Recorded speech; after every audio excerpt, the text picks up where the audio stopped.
Bonjour à tous, c'est parti pour un nouveau commentaire théologique de la série The Chosen. Excuse-moi, je peux savoir ce que Jésus a fait pour toi? Vous êtes avec lui? Oui, oui, nous sommes ses disciples. D'accord. Ça va, Mathieu? Oui, ça va. Là c'est intéressant déjà, on voit que Matthieu pose des questions aux gens pour pouvoir noter et retransmettre les faits et gestes de Jésus. Hein. Et c'est important, pourquoi? Parce que vous le savez que Matthieu est un des 4 évangélistes, c'est-à-dire un des 4 auteurs des évangiles. Donc l'aspect de l'écriture des évangiles est vraiment mis en valeur dans ce passage, et ça me permet d'aborder ce thème de l'écriture des évangiles et ou plutôt de leur authenticité. En fait, les évangiles sont les documents anciens les plus historiquement prouvés qui soient. Je vais vous expliquer pourquoi. Il y a plein d'aspects qui nous montrent que les évangiles ont une valeur vraiment particulière, hein, dans l'histoire de la littérature. Mais voilà, je voudrais vous en souligner 2. Il s'avère que les historiens utilisent 2 critères principaux pour authentifier l'historicité d'un écrit ancien. Ces 2 critères sont le nombre de manuscrits que l'on a retrouvés et l'ancienneté de ces manuscrits. Je vous donne un petit exemple. La guerre des Gaules, écrit par Jules César au 1er siècle avant Jésus-Christ, eh ben, on en a retrouvé seulement 9 manuscrits. Et le plus ancien de ces 9 manuscrits date du 9e siècle, c'est-à-dire les années 800 et quelques, donc 900 ans après que Jules César a vécu sur la Terre. De même pour Tite-Live, qui a écrit l'histoire de Rome, hein, dont nous avons retrouvé 22 manuscrits, alors c'est peut-être 22 ou 23, en tout cas c'est un peu plus d'une vingtaine de manuscrits, dont le plus ancien date du Xe siècle, donc encore une fois, 9 siècles après la vie de Tite-Live, parce que Tite-Live a vécu, c'est un auteur du 1er siècle après Jésus-Christ. Et ces chiffres permettent aux historiens d'affirmer avec autant de certitude que possible que ces livres ont bien été écrits respectivement par Jules César et par Tite-Live. Personne n'a jamais remis ça en question. Pour 9 manuscrits dans un cas, 22 pour l'autre, et avec 900 ans d'écart, avec les plus anciens manuscrits retrouvés. En ce qui concerne les évangiles, les chiffres sont d'un tout autre ordre. Nous avons plus de 5000 manuscrits écrits en grec des évangiles, plus de 10 000 écrits en latin et plus de 9500 écrits dans d'autres langues comme le syriaque ou l'araméen. Donc vous voyez que le nombre de ces manuscrits est d'un ordre, on est à peu près à 25 000 manuscrits, c'est d'un ordre absolument incroyablement supérieur que voilà, les 9 et les 22 pour Jules César et Tite-Live. En ce qui concerne l'ancienneté des manuscrits, on a un grand nombre de manuscrits des évangiles qui datent du 3e siècle après Jésus-Christ, et on a quand même un certain nombre de fragments qui datent du 2e siècle, voire du début du 2e siècle. Sachant que les évangiles ont été écrits à la fin du 1er siècle, ça fait quand même un petit laps de temps entre l'écriture des évangiles et les plus anciens manuscrits qu'on en a retrouvés, hein, surtout quand on compare aux autres écrits de l'époque. Donc ces chiffres font que, historiquement parlant, scientifiquement parlant, les évangiles sont les textes anciens les plus authentiques et les plus certains qui soient, voilà, à un niveau historique. Un deuxième aspect qui est d'un tout autre registre, hein, qui manifeste un peu l'authenticité des évangiles, c'est son style littéraire, on pourrait le dire ainsi. Vous savez que les personnages principaux des évangiles sont Jésus et les apôtres. Or, il s'avère que Jésus vient d'une classe sociale très basse. Hein, c'est un pauvre parmi les pauvres. Et les apôtres aussi, pour la plupart d'entre eux, sont des pauvres pêcheurs. Hein. Il y a André, Jacques et Jean et Pierre sont des pêcheurs sur le lac de Tibériade. Voilà, ce sont vraiment des gens de basse classe. En outre, Jésus n'arrive pas à ses fins. En tout cas, selon un aspect humain, il meurt d'une manière atroce. Il meurt crucifié, hein, c'était considéré comme la mort la plus infamante, hein, à l'époque des Romains. Et de même, les apôtres sont toujours montrés, pas toujours non, mais très souvent montrés sous un mauvais jour. Ils sont lâches, ils s'enfuient au pied de la croix. Ils se font rabrouer très souvent, ils se font engueuler par Jésus très souvent. Voilà, on leur montre beaucoup de mauvais côtés et beaucoup de bons côtés aussi. Et cette caractéristique, c'est-à-dire ce réalisme des personnages de Jésus et des apôtres, le fait qu'ils viennent de classes sociales très basses, en fait, c'est quelque chose qui n'apparaît dans la littérature que à partir du 19e siècle. En fait, avant le 19e siècle, ça n'existe pas dans la littérature.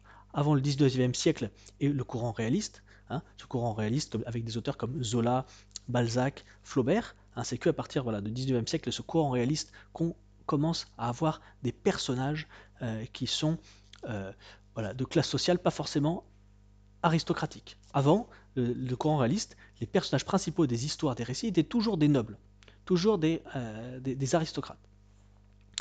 Pareil, c'est qu'à partir du courant réaliste qu'on commence à avoir des personnages principaux qui ne sont pas parfaits, qui ne sont pas simplement des héros, mais qui ont des défauts.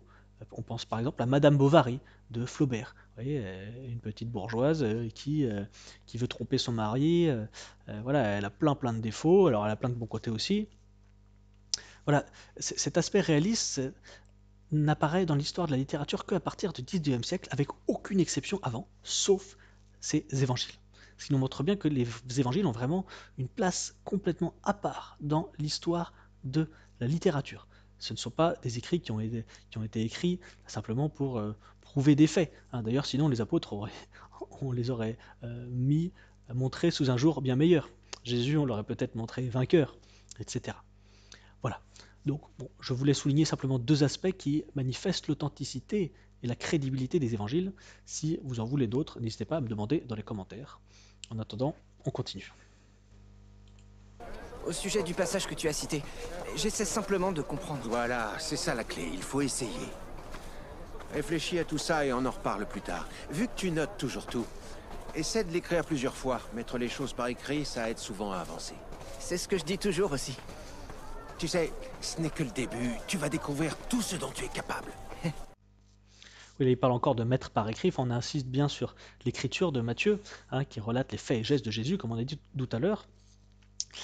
Et c'est bien, hein, ça met en valeur le fait que voilà, c'est authentique ce qui est écrit dans l'Évangile. Mais il y a quelque chose à noter quand même qu'il ne faut pas oublier, c'est que la série The Chosen, qui est une super série, a été écrite par des protestants. Et qu'est-ce que ça change? En fait, ça change beaucoup.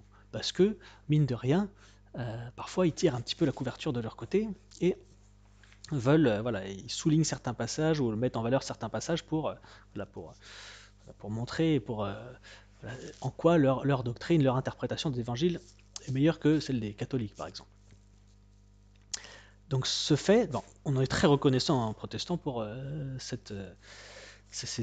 très reconnaissant protestant pour cette série, hein, qui permet à Jésus d'être mis à la portée de tous, hein, que tout le monde connaisse les faits et gestes de Jésus, mais il faut quand même pouvoir remettre certaines choses à leur place, comme par exemple ici, là le réalisateur met en scène Matthieu qui, pendant le ministère de Jésus, écrit.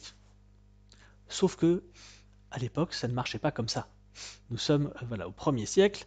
À cette époque, il y a très peu de papier. On utilise des papyrus. En fait, ce qui compte à cette époque, c'est surtout la tradition orale. Les choses se transmettent oralement.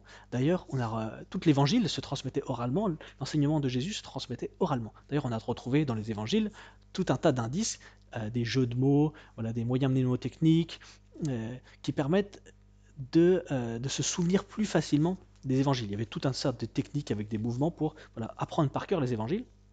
Aujourd'hui, avec la culture du papier, de l'image, notre mémoire est un petit peu atrophiée, donc ça nous paraît un peu invraisemblable, mais en fait, à cette époque, ils avaient une mémoire bien plus développée que la nôtre. Et ce qui fait que, en fait, l'enseignement de Jésus se transmettait oralement. Et ce n'est qu'à la fin, quand tous les disciples se rendaient compte que tous les apôtres, ceux qui étaient chargés de retransmettre la parole de Jésus, commençaient à mourir. Vous savez, ils sont tous morts martyrs, ils commençaient tous à mourir les uns après les autres. On s'est dit, oulala, ils vont tous mourir, il faut mettre leur enseignement par écrit. Et c'est comme ça que sont nés les évangiles. Et c'est très bien. Qu'est-ce que ça signifie? En fait, ça signifie que l'enseignement oral est premier, en tout cas chronologiquement, est premier par rapport à l'enseignement écrit. Pourquoi? Pourquoi est-ce important? En fait, Dieu n'a pas simplement donné la Bible aux hommes. Vous savez que la Bible est extraordinairement riche et complexe. En fait, la Bible, on peut lui faire dire tout ce qu'on veut. Et d'ailleurs, certains ne s'en privent pas. On prend un morceau ici, un morceau là, une phrase ici, une phrase là, on les met dans le sens qu'on veut, et la Bible, on lui fait dire tout ce qu'on veut. En fait, si Dieu n'avait donné que la Bible aux hommes, on serait bien embêté. En fait, la Bible, simplement la parole écrite, ne suffit pas. Parce que la Bible, on peut lui faire dire même des choses sataniques. Non, Dieu, non, il ne nous a pas laissé tomber comme ça.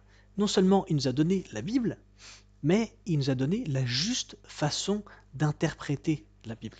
Et ça, c'est très important. Hein, on voit par exemple, à plein d'endroits dans les évangiles, dans la Bible, d'ailleurs dans une des épîtres de Saint Pierre, à un moment, Saint Pierre dit « Nul ne peut de lui-même interpréter les Écritures ». Il y a plein d'autres endroits dans la Bible, mais aussi, voilà, Jésus il dit à Saint Pierre, tu es Pierre et sur cette pierre je bâtirai mon église et les portes de l'enfer ne prévaudront pas contre elle. Qu'est-ce qu'il veut dire par là? Qu'est-ce que ça veut dire prévaloir contre l'église? Ça veut dire que l'église va être garante un petit peu de la juste interprétation de la Bible. Toutes les hérésies auront beau frapper contre l'église, la juste doctrine va pas se faire submerger par les fausses doctrines. Voilà, entre autres, ce que veut dire ce passage. Donc Dieu a donné aux hommes non seulement l'Écriture sainte, mais aussi la juste interprétation de l'Écriture sainte. Et comment s'appelle cette juste interprétation de l'Écriture sainte? Ça s'appelle le magistère. C'est pour ça que la parole de Dieu n'est pas seulement la Bible. Parce que la Bible, on peut lui faire dire ce qu'on veut. Et quand on fait dire ce qu'on veut, c'est pas parole de Dieu, c'est parole d'homme. Donc la parole de Dieu, c'est la Bible plus sa juste interprétation. La parole de Dieu, c'est la Bible plus le magistère. Je vais m'arrêter là. Si cette vidéo vous a plu, n'hésitez pas à me le dire dans les commentaires et à me faire savoir si voilà, il y avait tel ou tel thème que vous aimeriez aborder ou telle vidéo que vous aimeriez que je commente. Et je vous dis à une prochaine fois.